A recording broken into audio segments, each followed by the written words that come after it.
ইদানিং কানে খুব বেশি শুনে যাচ্ছি জানেন, কোনো সমস্যা ছাড়াই ওই সমস্যায় পড়ে গেছি। কেউ যদি বলে হাস, কানে শুনি আমি বাস। এমনকি প্রেমিকা আমার রাতে বলল আই লাভ ইউ, আমি শুনলাম আমরা পালাবো। তো আমিও উত্তর দিছি কোন দিন। প্রেমিকা ভাবছে আমি তার আই লাভ ইউ কথাটা ইগনোর করছি, সঙ্গে সঙ্গে তালাক দেয় আমাকে। অর্থাৎ নাম্বার, ইমো, মেসেঞ্জার সব কিছু থেকেই ব্লক। কষ্টে বুক পেটে হাসি বের হচ্ছে। মনে মনে ভাবছি প্রেমিকা মনে হয় কানে শুনে না।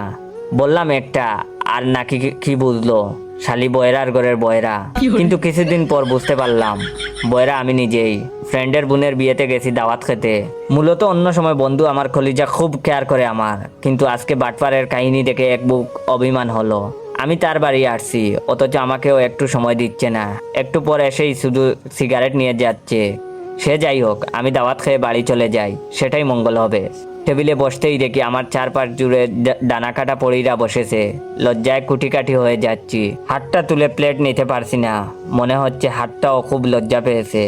একটা মেয়ে আমাকে হেল্প করলো। সে হাত এগিয়ে দিয়ে আমাকে বলল বাইয়া এই নিন প্লেট। মেয়েটির মুখে বাইয়া ডাক শুনে অভিমান হলো। তবে তাতে কি, চাচি দেখি সবসময় তার স্বামীকে বাইয়া বলে ডাকে। তাতে যদি সমস্যা না হয় তবে এখানে কি এমন হবে। তখন পাশের মেয়েটি আবার আমাকে বলল বাইয়া ভাত নিন।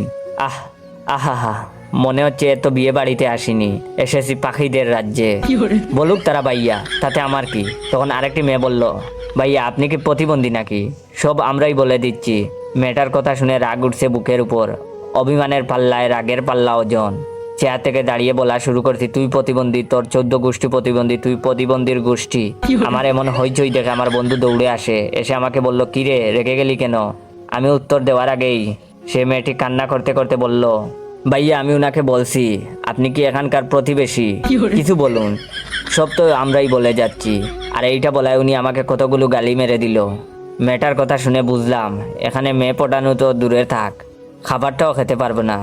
নিজে নিজে একটা মুড বাড়িয়ে বাপ দেখে চলে এলাম। নিশ্চয়ই অনেকে ভাবছে কোথা থেকে আসে এসব পাগল ছাগল। সেদিন বেজ্জতি হয়ে বন্ধুর সঙ্গে দেখা করিনি। দোকানে এসে দোকানিকে বললাম মামা একটা সিগারেট দেন। দোকানদার বলল বাইঞ্চু। মাথা হয়ে গেল গরম। উনার দোকানের সামনে যা মুদি মাল ছিল সব উনার গায়ে মেরে দিলাম। দোকানের সামনে থেকে একটা লাঠি নিয়ে দোকান ভাঙচুর শুরু করছি। তখনই একটা লোক এসে দোকানদারকে বলল আরে ভাই কি করছেন আপনি? আমার কথা বলার পূর্বেই দোকানি কান্না শুরু করে বলল আরে আমি কি করছি? উনি বললেন সিগারেট দেওয়ার জন্য। আমি বললাম বাকি। আর অমনি উনি আমাকে পেটানো শুরু করে দিছে।